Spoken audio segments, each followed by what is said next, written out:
Es una escena emocional. Un joven sostiene a su amigo en uno de los peores momentos de su vida. Las cámaras captan el dolor, la angustia y el peso de una pérdida demasiado grande como para cargarla solo. Para quien lo ve, es desgarrador. Un vistazo al sufrimiento humano en estado puro.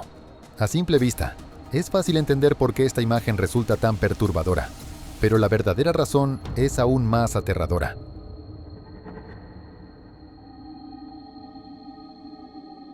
Para comprender cómo ocurrió ese momento, primero tenemos que hablar de Fernanda. Fernanda Damaris Maciel Correa nació el 9 de mayo de 1996 en Independencia, Santiago de Chile. Su infancia no fue perfecta. A los 3 años, sus padres se separaron y Fernanda se mudó con su madre y hermanos a una nueva localidad, Conchalí. Al principio se adaptó bien, le iba bien en la escuela, mantenía una buena relación con su padre y era conocida por ser alegre y llena de vida. Pero eso no duró. Con el paso de los años, algo dentro de Fernanda empezó a cambiar. En su adolescencia, la rabia se apoderó de ella. Peleaba con sus compañeros, sus hermanos e incluso con su madre. Psicólogos escolares intentaron ayudarla. Hubo intervenciones. Nada funcionó. En 2007 fue enviada a un hogar para menores en riesgo. Pero cuando regresó, la situación era aún peor. Fernanda empezó a desaparecer por días, vagando por las calles con grupos de adolescentes sumidos en adicciones. Los llamaba a sus amigos, y poco a poco, sus hábitos se volvieron los de ella. Su relación con la familia se deterioró casi por completo. Solía quedarse fuera hasta tarde, bebiendo, alejándose de quienes aún intentaban ayudarla. Y cuando lo hacían, todo terminaba en gritos. Después de apenas terminar la preparatoria, consiguió trabajo como anfitriona en un club nocturno. Un entorno que solo empeoró las cosas. Los clientes, los horarios, el estilo de vida, todo la empujaba más hacia el abismo. Pero poco a poco, las cosas empezaron a cambiar. Inició una relación con un taxista de 36 años. No era perfecta, pero sí distinta. Su madre lo aprobaba. Él era paciente. Y con el tiempo, Fernanda comenzó a dejar atrás sus viejos hábitos. Renunció al club y consiguió trabajo como mesera en un restaurante. Más estable, más tranquilo. Y cuando descubrió que estaba embarazada, quedó claro cuánto había avanzado. Por primera vez en años, Fernanda no pensaba en cómo escapar de su vida, sino en cómo construir una. Y entonces, justo cuando todo empezaba a encajar, desapareció. El 10 de febrero de 2018, Fernanda fue a una estética con una vecina. Tras la cita, la dejaron cerca de su casa, poco antes del mediodía. Fue la última vez que alguien la vio. Nunca volvió a entrar a su casa. Esa noche, su madre y su novio fueron a la policía a reportarla como desaparecida. Al inicio, no se trató como una emergencia. No había señales evidentes de un crimen. Se trató como un caso estándar de persona desaparecida. Se pegaron carteles, se publicaron avisos en internet, y los oficiales recorrieron el barrio preguntando si alguien la había visto. Las primeras sospechas recayeron sobre un taxista que solía recogerla. Amigos de Fernanda dijeron que él la acosaba, que le ofrecía ropa para bebé y le pedía su número. Al confrontarlo, el hombre mintió. Dijo que fue Fernanda quien se lo pidió. Luego confesó que la había conocido años atrás en un club nocturno y que estaba obsesionado con ella. Pero tras un peritaje forense a su vehículo, no se encontró evidencia que lo vinculara con la desaparición. Incluso el novio de Fernanda fue sospechoso. Algunos hablaron de discusiones recientes, rumores de abuso, pero también fue descartado tras una investigación completa. Como la investigación oficial se estancaba, la familia de Fernanda tomó el asunto en sus propias manos. Revisaron horas de grabaciones de cámaras de seguridad, buscando algo que la policía pudiera haber pasado por alto, y lo encontraron. Una de las grabaciones mostraba a Fernanda caminando hacia una bodega a pocos metros de su casa. Esa bodega era propiedad de Felipe Rojas, su vecino y amigo desde hacía 10 años. En los días siguientes a la desaparición, Felipe había aparecido en televisión pidiendo por su regreso. Pero al investigar más a fondo, se descubrió que ese día Felipe la había invitado a fumar marihuana. Él negó que se hubieran encontrado, diciendo que ella ignoró el mensaje. A pesar de esto, la policía allanó la bodega 5 veces sin resultados. Sin pruebas contundentes, Felipe seguía libre. Hasta mayo de 2019, cuando la madre de Fernanda rogó por un nuevo allanamiento. Desde otro ángulo de cámara, se veía a alguien cargando bolsas de cemento el día de la desaparición. No era suficiente para detenerlo, pero el giro llegó desde un lugar inesperado. Su exnovia. En junio de 2019, ella declaró que Felipe le había confesado todo. Entre lágrimas le dijo que Fernanda se había resbalado, golpeado la cabeza y muerto mientras él estaba drogado. Afirmó que entró en pánico, envolvió el cuerpo y lo enterró bajo escombros y cemento en la parte trasera de la bodega. Tras su declaración, los investigadores excavaron nuevamente. Esta vez, no se detuvieron. Debajo de la basura, encontraron una losa de concreto, y debajo de ella, una tumba poco profunda con cal y polvo. Entre los restos, apareció un tenis blanco, el mismo que Fernanda llevaba el día que desapareció. Debajo, su cuerpo momificado en posición fetal. Fernanda, aún embarazada. Felipe fue arrestado ese mismo día.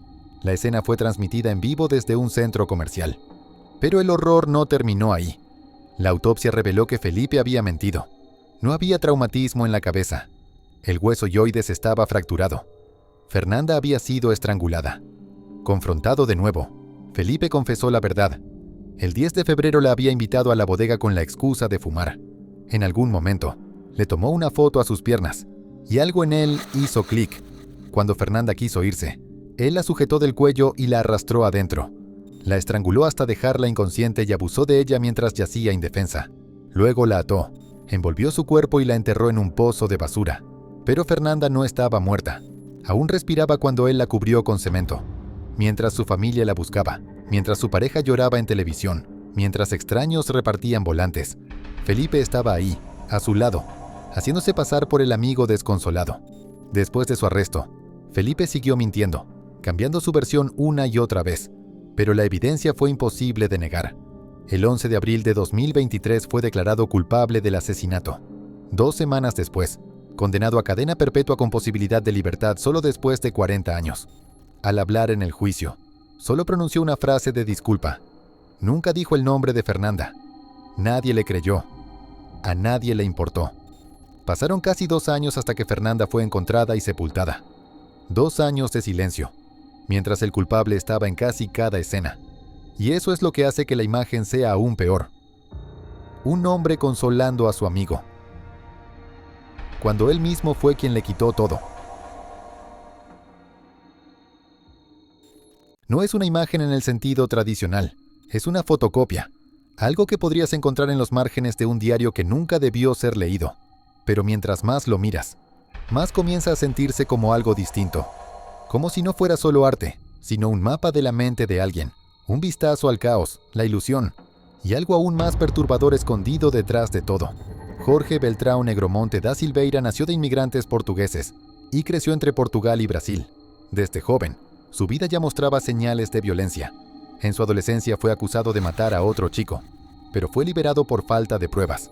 Más tarde, atacó a su propia madre, le robó todos sus ahorros y desapareció. En 1984, Jorge se casó con Isabel Cristina Torreón Pires da Silveira, una mujer pobre, aislada y profundamente religiosa. Su boda terminó en caos cuando Jorge amenazó con matar a los invitados con un cuchillo. Desde entonces, vivieron casi totalmente aislados, desconectándose más y más del mundo real. Años después, Jorge conoció a Bruna Cristina Oliveira da Silva, una joven de 16 años de un hogar roto. Era su profesora de gimnasia. Él ya estaba casado, pero en cuestión de meses, Bruna vivía con Jorge e Isabel, como parte de una familia creada por ellos mismos. Un triángulo amoroso construido en base al control, el secreto y un desliz creciente de la realidad. Juntos formaron un círculo cerrado, y en esa vida de aislamiento surgió una nueva creencia. Jorge afirmaba haber sido elegido para algo más grande. Decía escuchar voces de un ángel y un querubín, y que debía obedecerlas. Llamaron a su grupo el Cártel. Según Jorge, su misión era simple: detener la sobrepoblación, purificar el mundo y abrir un portal al paraíso. Un portal que, según ellos, solo podía activarse con sacrificios humanos. Lo que hicieron para intentar alcanzar ese paraíso sacudiría a todo un país. Su primera víctima conocida fue Jéssica Camila da Silva Pereira, de 17 años. En mayo de 2008 la invitaron a su casa bajo el pretexto de ofrecerle ayuda. Jéssica vivía en la calle, con su hija de 1 año en brazos, sin un lugar a donde ir. Mientras estaba distraída, uno de ellos la golpeó en la cabeza. Tambaleante, la arrastraron al baño y le cortaron el cuello, drenando su sangre. Luego, la descuartizaron y guardaron los pedazos en el refrigerador. Al día siguiente sazonaron la carne con sal y comino, la asaron y se la comieron. Parte de la carne fue incluso dada a la hija de Jéssica. El resto de su cuerpo fue enterrado en el patio, en forma de cruz. Algunos fragmentos fueron tirados a la basura, pero no se detuvieron. durante los años siguientes. Se mudaron de ciudad en ciudad, llevándose consigo a la niña. Pasaron por Conde, Raboatán, Dos Guararapes y Gravatá, hasta que en 2012 se establecieron en Garanhuns. Ahí, los asesinatos continuaron. En febrero de ese año, secuestraron y asesinaron a Giselle Helena da Silva, de 31 años. Un mes después, mataron a Alexandra da Silva Falcão, de 20 años. Ambas fueron atraídas con falsas promesas de trabajo, y cuando confiaron en ellos, fueron asesinadas. Su carne fue cortada, condimentada y convertida en empanadas saladas. Esas empanadas fueron vendidas a vecinos, salones de belleza, a personas que jamás imaginaron lo que estaban comiendo. Detrás de todo seguía la misma creencia, que matar y consumir la carne de estas mujeres era un acto sagrado. Un paso más cerca de ese portal celestial que creían real. Pero al final, los cuerpos que intentaron esconder los delataron. Tras la desaparición de Giselle, su familia revisó sus movimientos bancarios. Encontraron compras en Garanhuns, hechas después de su muerte. La policía revisó las cámaras de seguridad y detectó a Jorge, Isabel y Bruna haciendo las compras. El 9 de abril de 2012, la policía allanó su casa con órdenes de arresto. Lo que encontraron superó sus peores expectativas. La hija de Jessica, de 5 años, quien había vivido con ellos desde la muerte de su madre, le dijo a la policía que su papá mataba mujeres en la casa y las enterraba en el patio. Uno de ellos confesó. Guiaron a los oficiales al jardín, donde encontraron restos humanos enterrados, desmembrados y casi irreconocibles. La casa fue vandalizada por vecinos furiosos y más tarde incendiada. Pero las pruebas ya estaban ahí. Las pruebas de ADN confirmaron la identidad de las víctimas y el país entero quedó en shock. El 14 de noviembre de 2014, los 3 fueron condenados por el asesinato de Jessica. Jorge recibió 21 años de prisión, Isabel y Bruna 19. En 2018, fueron condenados nuevamente por los asesinatos de Giselle y Alexandra, con penas entre 68 y 71 años. En 2019, las penas se incrementaron aún más, asegurando que ninguno volvería a ser libre. Los restos de las víctimas fueron recuperados y sepultados dignamente.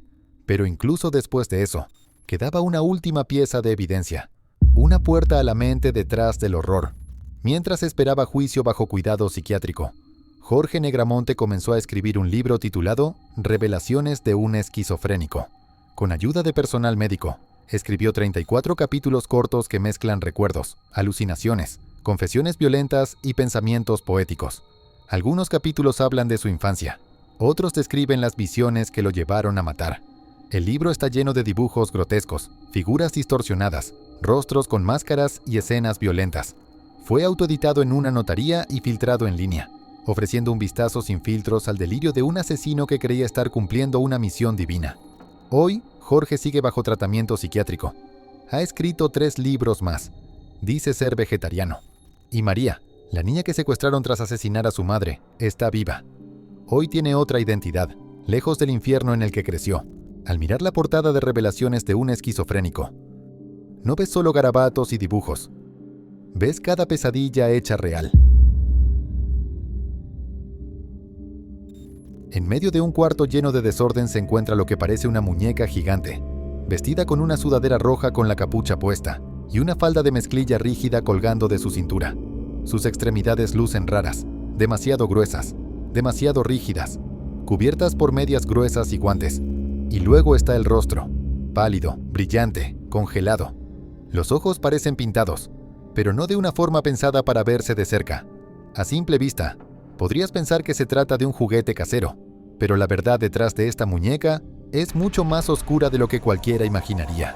Anatoly Moskvin nunca fue un niño normal.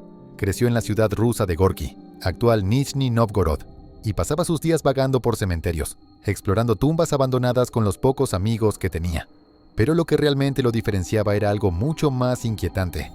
Cuando tenía solo 13 años, Anatoly contó que un grupo de adultos lo obligó a asistir al funeral de una niña de 11 años. No solo lo hicieron mirar, también lo obligaron a inclinarse y besar su frente fría y cerosa. Después de ese día, la muerte se volvió algo distinto para él, algo de lo que nunca pudo desprenderse. A pesar de todo, Anatoly construyó una vida aparentemente normal. Se graduó de la Universidad Estatal de Moscú, se convirtió en un lingüista e historiador respetado, y hablaba 13 idiomas con fluidez. Sus colegas lo describían como un genio. Algo raro, sí, pero inofensivo. Pero tras esa fachada, pasaba algo mucho más extraño. Su obsesión por los cementerios creció. Caminaba por cientos de tumbas en toda la región, anotando nombres, estudiando rituales funerarios.